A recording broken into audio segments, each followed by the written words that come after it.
आप कहते हैं बहाना था, निशाना जो है वो वज़ीर आज़म इमरान खान था। हम तो चैलेंज कर रहे हैं ना, मेरा ओपन चैलेंज है, आ जाए मैदान पकड़े, इतना जोर है, इतना आपके तेलों में तेल है तो आ जाए ना, हमारे साथ मुकाबला करें। फील्ड के लोग हैं ना, हम कौन से मतलब बैठे हुए हैं कोई महलों में, फील्ड के लोग हैं, आ जाए हमारे साथ मुकाबला करें। रऊफ हसन साहब इस वक्त पाकिस्तान तहरीक इंसाफ के सेक्रेटरी इंफॉर्मेशन है और वो बड़े तगड़े सेक्रेटरी इंफॉर्मेशन है और वो इस वक्त पार्टी की सीनियर क़यादत में उनका शुमार होगा।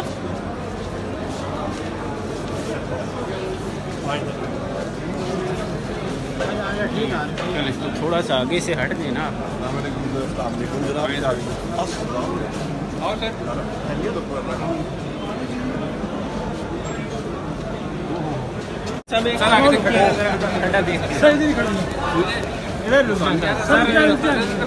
जनाब सर बताइएगा आज के केस के बारे में, आप आए अभी बिस्मिल्लाहिर्रहमानिर्रहीम, इस वक्त आर्ग्यूमेंट शुरू है, बहस शुरू है और हमारे वकील सलमान अकरम राजा साहब बातचीत कर रहे हैं। देखिए अल्लाह ताला खैर करेगा।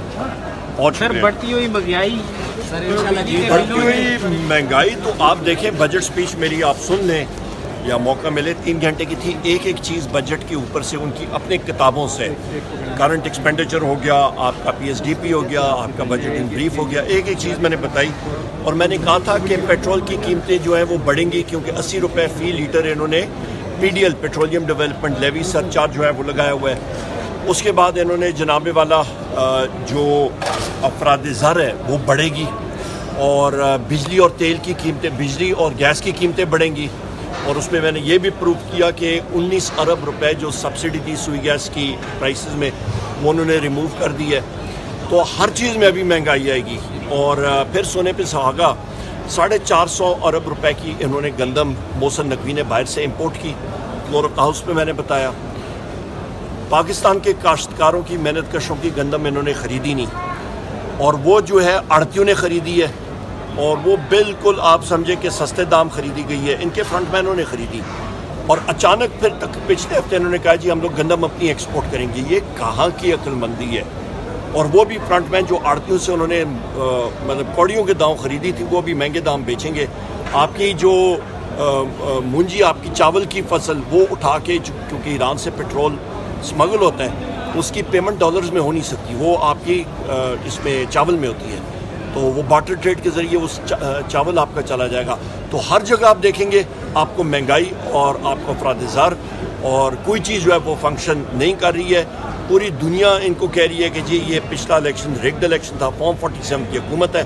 इनका एक वज़ीर जो मैंने बात की थी उसने, एक शख्स ने भी मुझे कॉन्ट्रडिक्ट नहीं किया। और मैंने फ्लोर ऑफ द हाउस में कहा था, मैंने कहा था जी जो आपका इसहाकदार है वो आके फाइनेंस मिनिस्टर के ऊपर बैठ गया है और एक को वो हेड कर रहा है, तो लिहाजा कैसे चलेगा। ये तो एक सर्कस की हुकूमत बनी है। मौलाना फजल रहमान साहब कहते हैं कि एस्टेब्लिशमेंट के बगैर इलेक्शन होने चाहिए, क्या आप इलेक्शन की हिमायत करेंगे?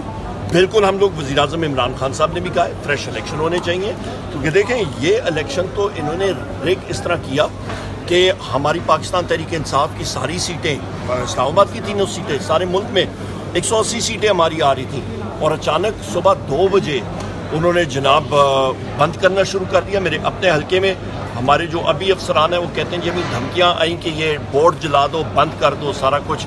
फिर भी हमारे लोगों ने वहाँ पे उसको रेजिस्ट किया, फॉर्म 47 निकलाया।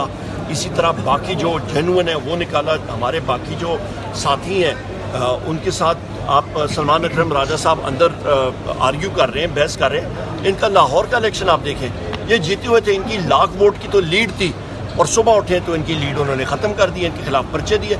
कहाँ की इंसानियत। लिहाजा हम लोग और पाकिस्तान की अवाम इस चीज़ को नहीं मानते हैं। हम लोग चाहते हैं कि हर एक इदारा, चाहे वो एग्जेक्टिव हो, चाहे वो जुडिशरी हो, पार्लियामेंट हो, अपने आइन और कानून के मुताबिक ऑपरेट करे और स्टेट की डेफिनेशन ज़रूर लोग समझें। ये बताइएगा कि आपने कुछ दिन पहले इस्तीफा दिया है और वो इस्तीफा मुस्तरद भी कर दिया गया है, वजह क्या है? इस ऑन द स्पॉट इतने अहम टाइम पे आपने इस्तीफा दे दिया, वजह? देखिए जी, सबसे पहली बात यह है कि इस्तीफा को अचानक मैंने नहीं दिया, बहुत अरसे से मैं सोच रहा था। उसकी बुनियादी वजह यह है कि हैसियत लीडर ऑफ द अपोजिशन, पूरी अपोजिशन की जो पार्टीज़ हैं उनको दी थी और मैंने उनके टर्मिनेशन नोटिस, हैसियत उस वक्त तकरीबन जून 2023 की बात है, एग्जैक्ट डेट मुझे भी याद नहीं है, पर जून का एक टाइम होगा। मैंने वहाँ पे उनके टर्मिनेशन नोटिस इशू किए थे, जून या जुलाई था पिछले उमर साल। यूसुफ काइंडली ये बता दें, फौज साहब ने क्या रऊफ सिद्दीकी रऊफ हसन साहब कहाँ से सीनियर आ गए, कुछ बता सकते हैं रऊफ हसन साहब कब आए पीटीआई में?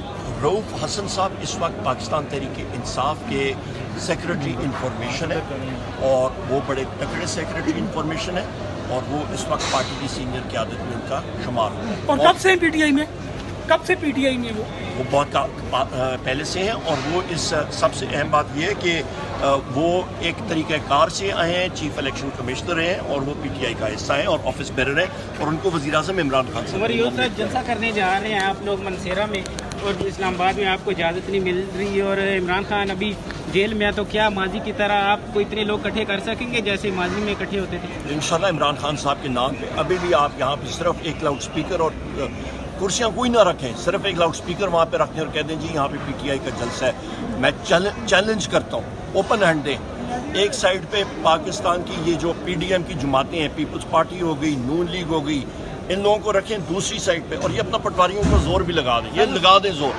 और दूसरी साइड पे आप तहरीक तहफ़्फ़ुज़ आईन पाकिस्तान और पीटीआई हमारा जलसा करके देख लें। पकड़ दगड़ जो शुरू हो जाती है उस वजह से लोग बहुत ज़्यादा खौफ और राहत का शिकार होते हैं, उस बारे में आपका क्या है? पकड़ दकड़ इसलिए शुरू होती है क्योंकि उनके होश और हवास वो खो बैठते हैं, उनको पता है कि अवाम किसके पास है।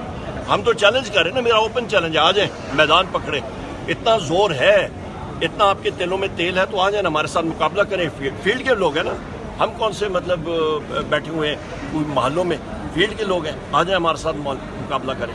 सर ये फैसला आपके हक में हो सकता है, फैसला आपके हक में मतलब को है ये? हम लोग या फिर कोई हम लोग जब भी अदालत का दरवाज़ा खटखटाएंगे, हमारी यही तवक्को होगी कि फैसला जो है वो कानून और आइन के ऐन मुताबिक होगा। सर ओन चौधरी ने कहा कि अगर 9 मई पे पीटीआई माफी मांगती है मैं वापस पीटीआई में आऊंगा, तो क्या पीटीआई माफी मांगेगी? ओन चौधरी साहब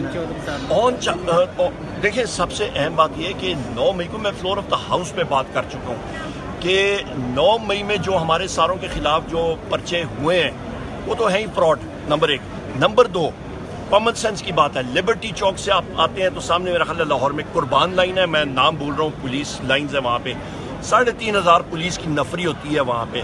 पीटीआई जो है ऐसे वहाँ पे निकलती है, 2 पीटीआई के झंडे ले लें तो 40 पुलिस वाला खड़ा हो जाता है टीयर गैस शेल के साथ और राइट गियर के साथ। उस दिन क्यों नहीं था?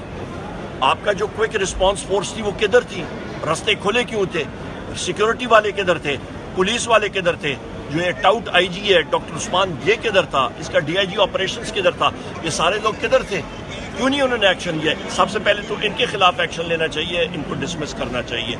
उसके बाद ये सारे का सारा एक आप कहते हैं बहाना था, निशाना जो है वो वज़ीर-ए-आज़म इमरान खान था। Okay sir, thank you.